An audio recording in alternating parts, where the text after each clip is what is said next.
আপনারা মালদ্বীপের ইতিহাস স্মরণ করুন। মালদ্বীপ, ওখানে ইমানদার ছিল না, ইসলাম কোরআন কিছু ছিল না।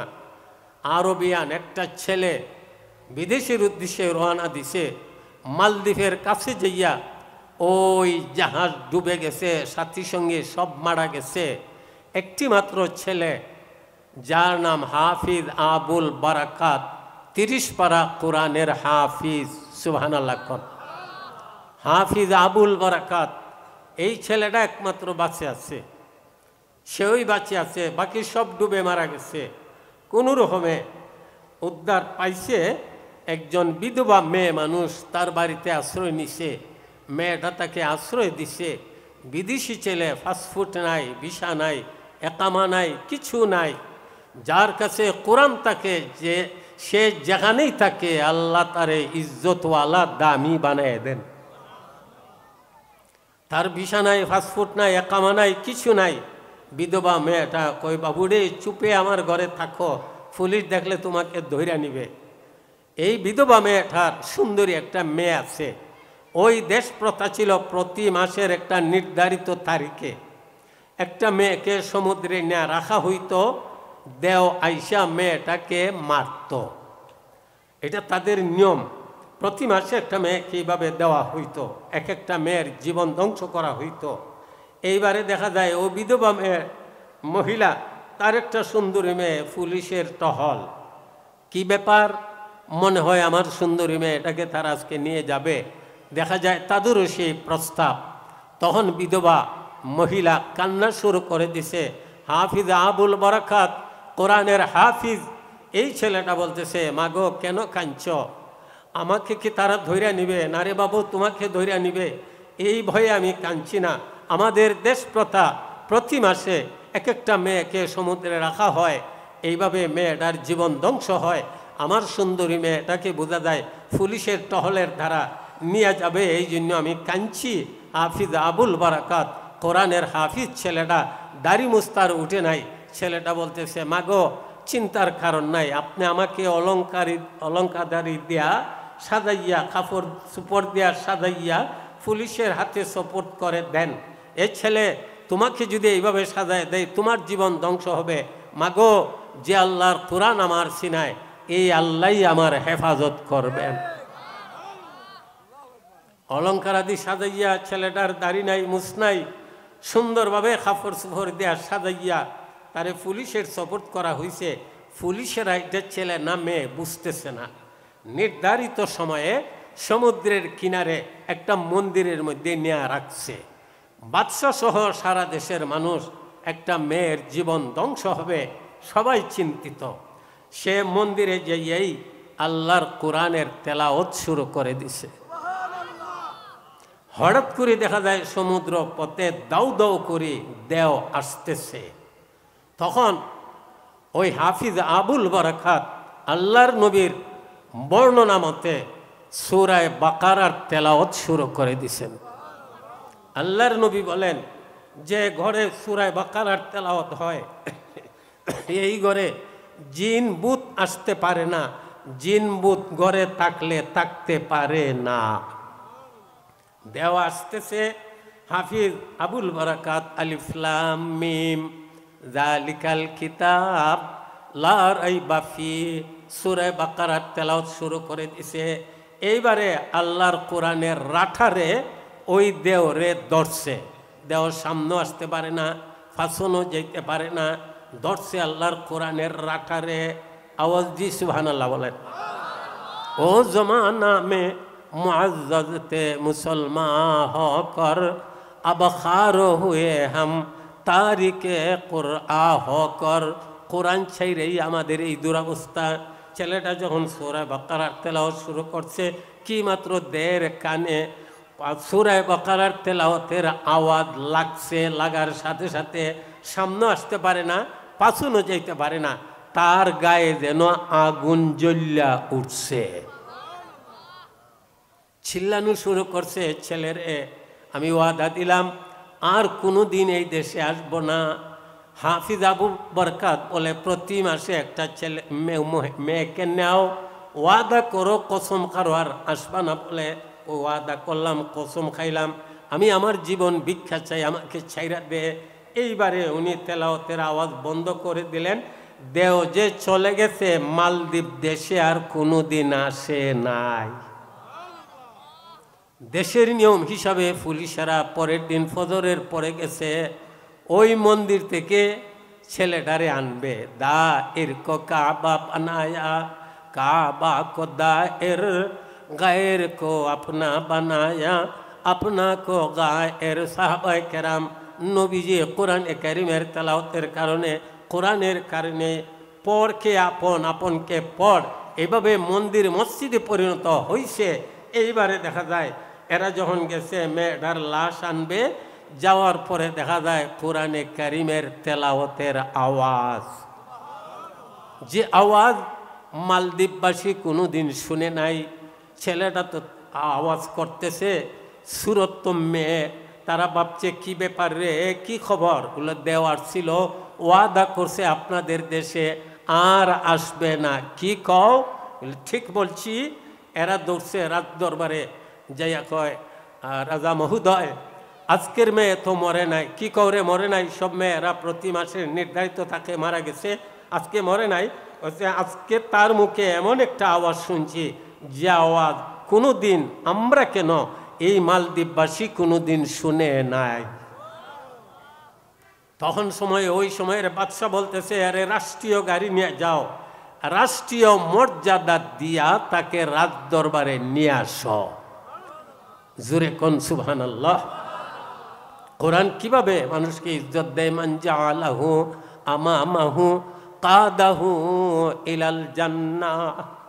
যে কোরআনকে ভালোবাসে, নিয়মিতভাবে তেলাওয়াত করবে, কোরআনকে মহব্বত করবে, ভালোবাসবে, আল্লাহ তারে দুনিয়ায় ইজ্জত সম্মান দিয়া, মরণে কবরে আরাম দিয়া, চির আরামের জায়গা বেহেশতের মেহমান বানিয়ে দিবে। এইবারে ছেলেটাকে যখন ওখানে নেওয়া হয়েছে, সুরতটা তো মেয়ের, অলঙ্কার দিও খানে আছে, নাকে আছে, গলার মধ্যে চেইন আছে, মেয়ের সুরত, শাড়ি আছে পরনে।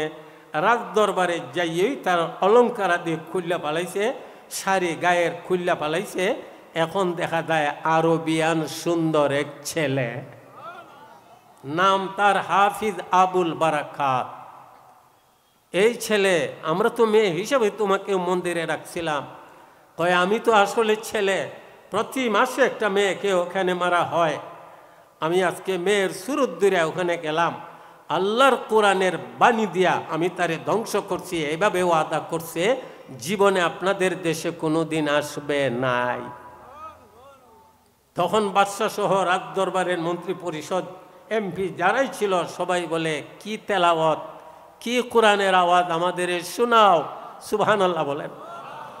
ওই ছেলেটা সূরাতুল বাকারা, আলিফ লাম মিম যালিকাল কিতাবু লা রাইবা ফীহি হুদাল লিল মুত্তাকিন পড়া শুরু করে দিছে।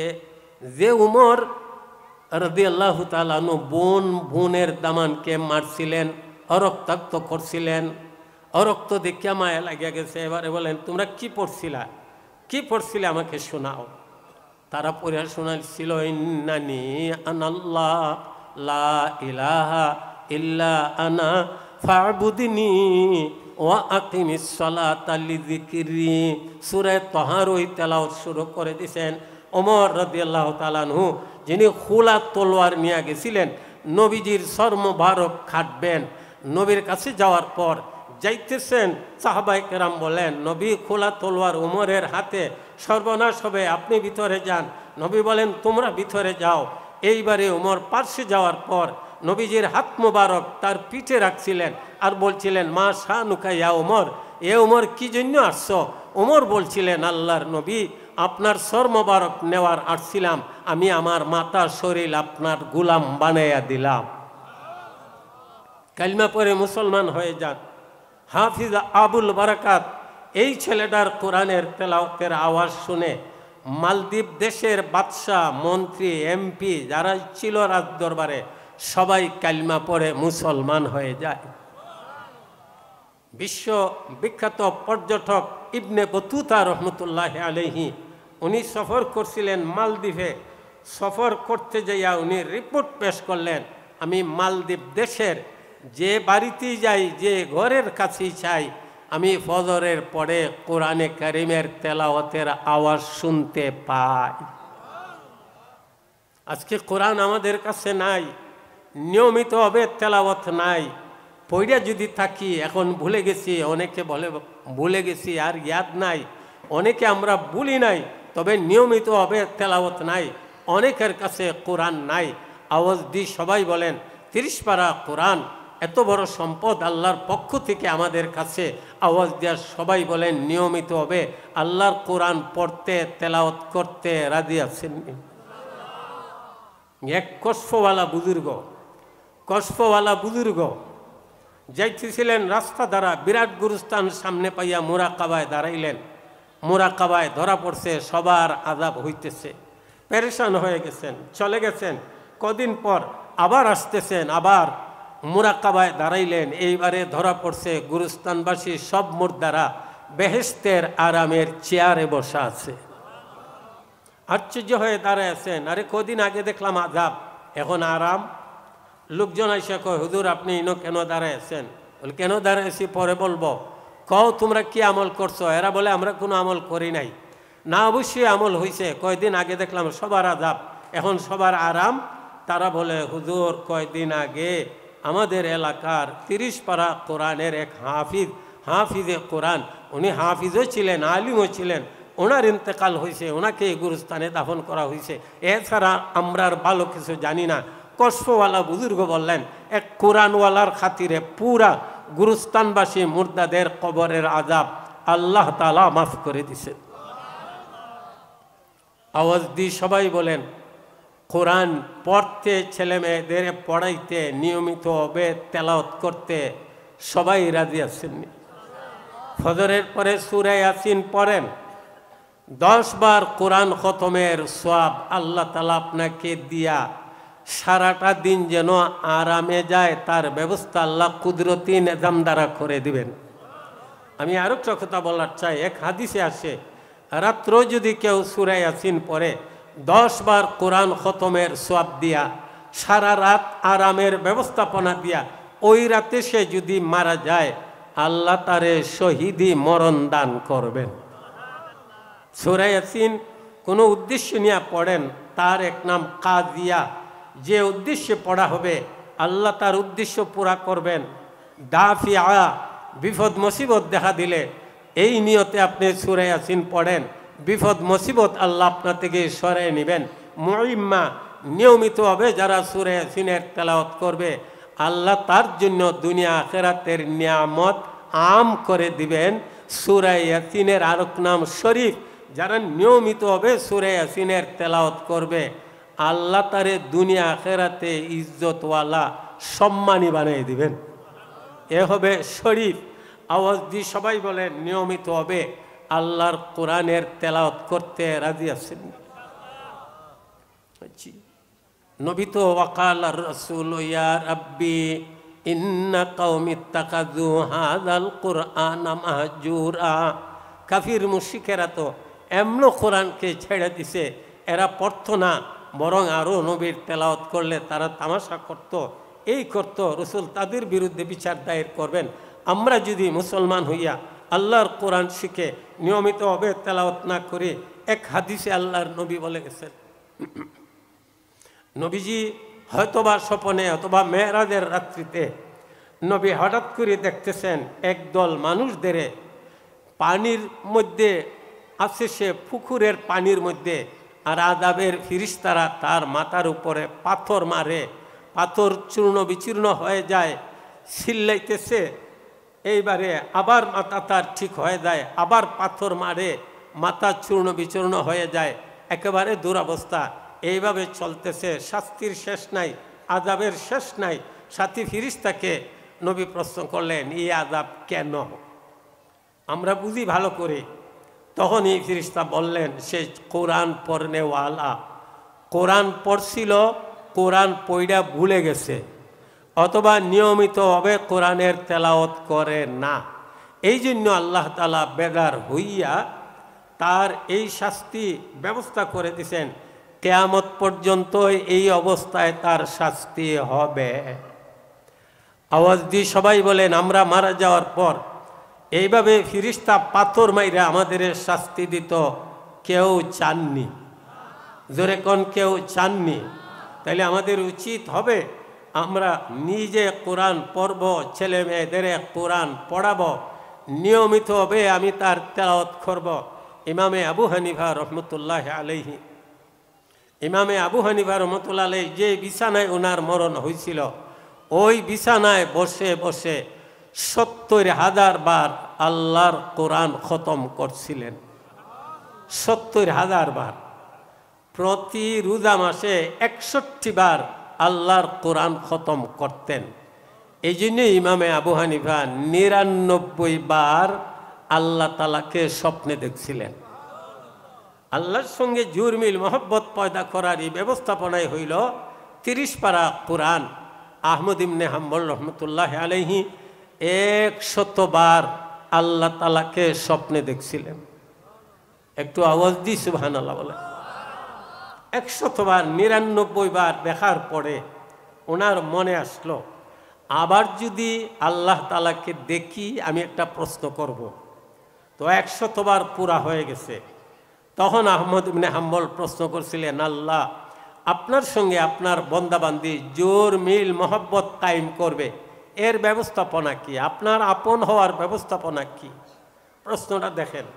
আল্লাহ তাআলা ১০০ বারের সময়ে স্বপনে প্রশ্নের উত্তর হিসাবে বলছিলেন, এ আহমদ ইবনে হাম্বল, তুমি কি বুঝো না আমার বন্দাবান্দি আমার সঙ্গে সম্পর্ক স্থাপন করবে, আমার সঙ্গে মিল মহব্বত পয়দা করবে, এই জন্যই আমি তাদের ৩০ পারা কোরআন দিলাম। যে কোরআন পড়বে, নিয়মিত হবে কোরআনে কারীমের তেলাওয়াত করবে, কোরআনের আদেশ নিষেধ মানবে, সে আমার পরম বন্ধু হয়ে যাবে, আমার মহব্বতের হয়ে যাবে, আমার মায়ের হয়ে যাবে। এইবার একটা ঘটনা, যদিও আমি পড়তে পারি না, যেন আমি কোরআনকে মহব্বত করি, ভালোবাসি।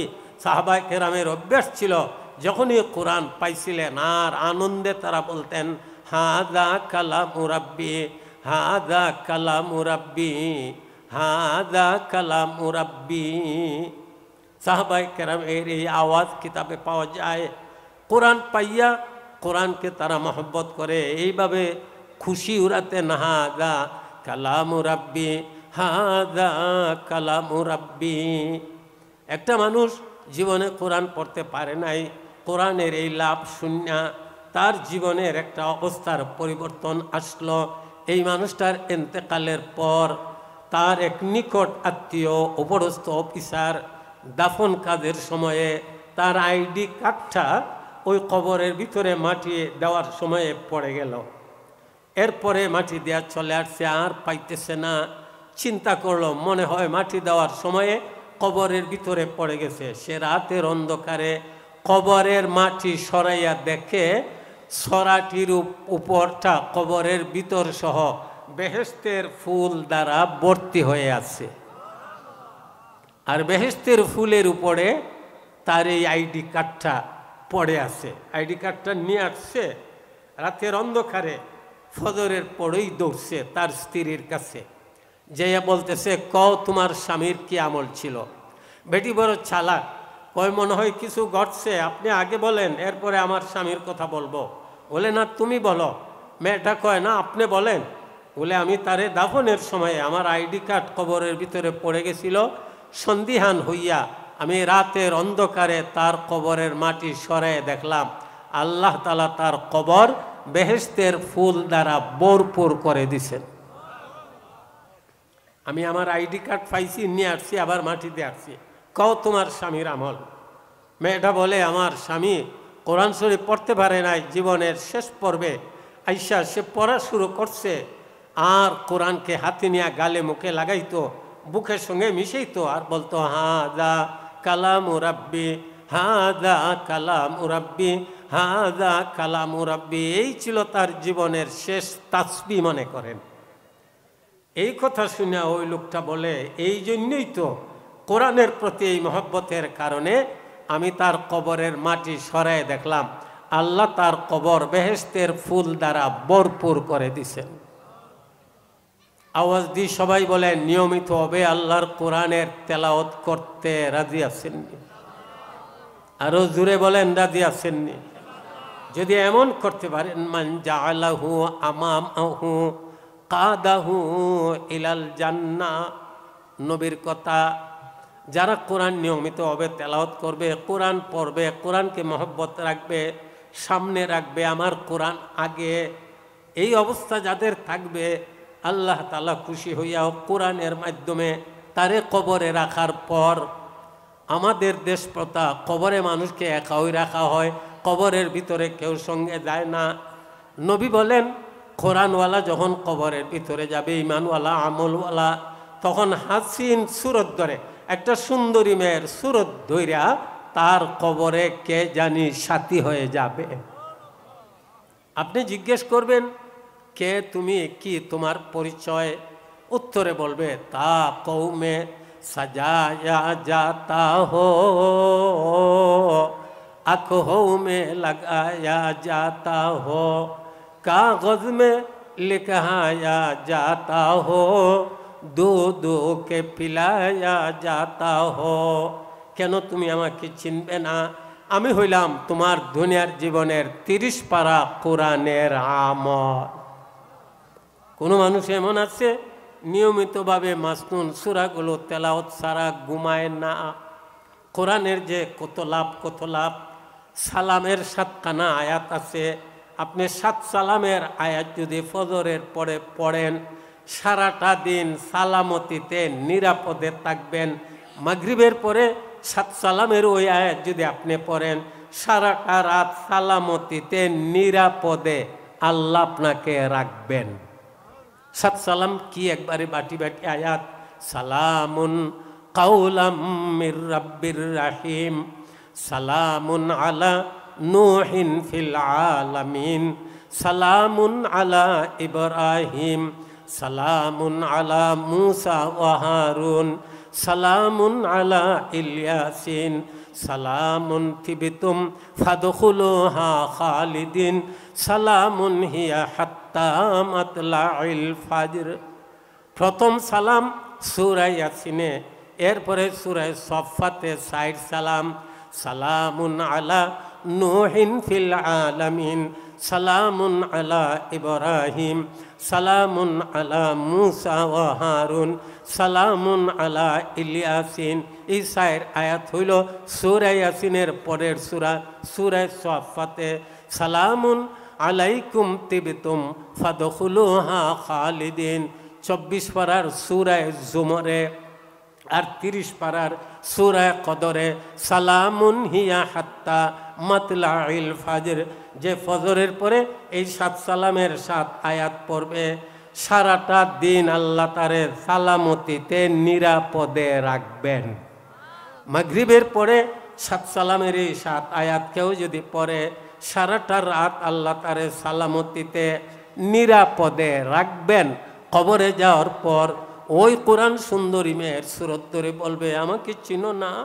তা কৌমে সাজায়া जाता हो आँखों में लगाया जाता हो कागज में लिखाया जाता हो दूध के पिलाया जाता हो। আমি তোমার ওই কোরআন, যে কোরআনকে তুমি সুন্দরভাবে সাজায় রাখতে, গালে মুখে লাগাইতে, আমার গায়ে চুমু দিতে, ওই কোরআনকে আল্লাহ তাআলা আমার ন্যায় সুন্দরী মেয়ের সুরত বানাইয়া আল্লাহ আমাকে তোমার কবরে সাথী বানিয়ে দিছে।